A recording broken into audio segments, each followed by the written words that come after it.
When I start with an Excel spreadsheet. So I have a very detailed plot outline to start with, down to 3 percentage points per chapter. However, it very much flies out of the window as I write.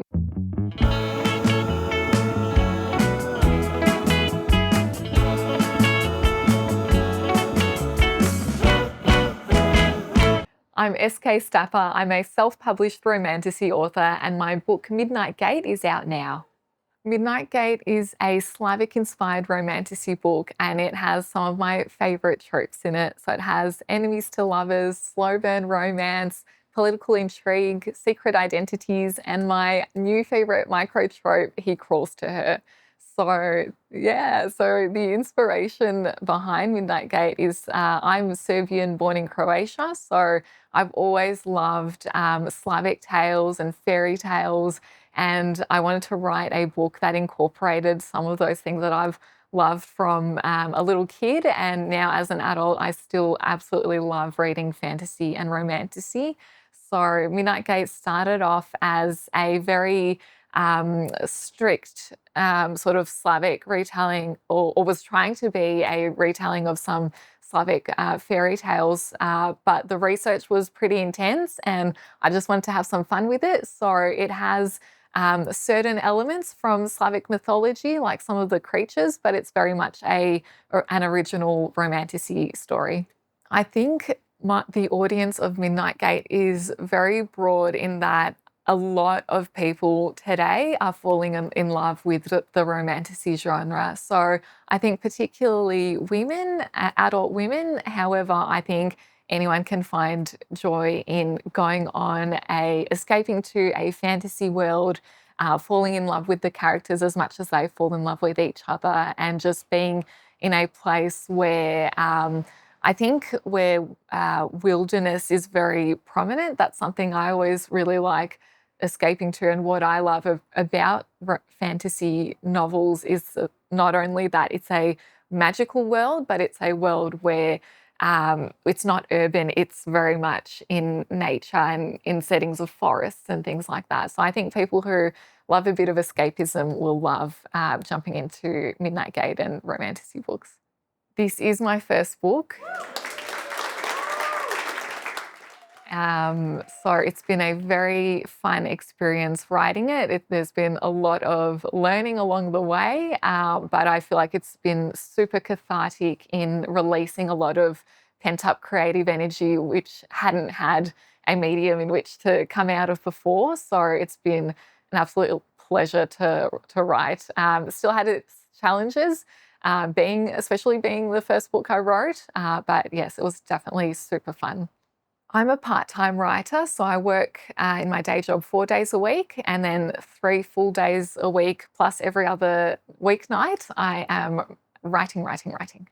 For my writing routine, I usually start with a cup of hot chocolate and my puppy on my lap. I'll write as many days in the week as I can, so most nights after work and all day, Friday, Saturday, Sunday.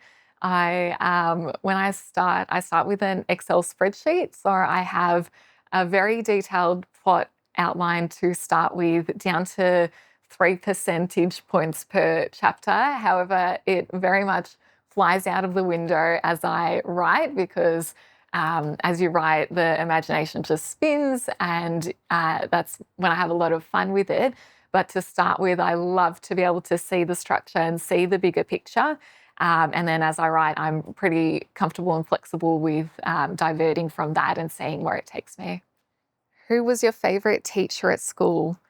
It was definitely pretty much all my English teachers. I absolutely loved English. Ms. Hatton and Ms. Radford were absolutely amazing. It was because of them that I loved reading and writing and decided to become an English teacher myself. I'm no longer an English teacher. It's super hard. I think the role of writing and of writers is always to try and convey the things that we don't want to face in ourselves. So there's always a problem that the protagonist in a story is trying to overcome within themselves that they often reluctant to at the start. In 2025, I think writers have an even more important role with the rise of things like AI and some of the political turmoil that the world is facing.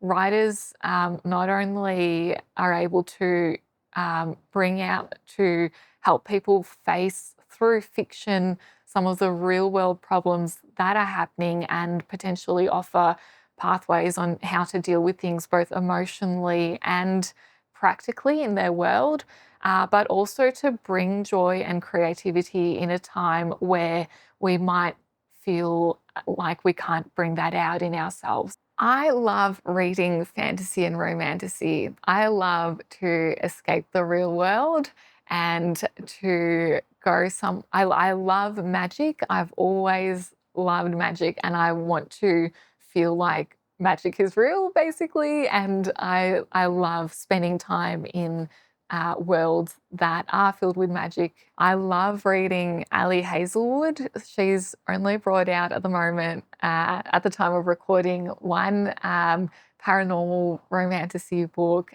which I adored. And I also love her contemporary romance. And I also love Rebecca Ross, her Divine Rivals duology, for the absolutely gorgeous writing style.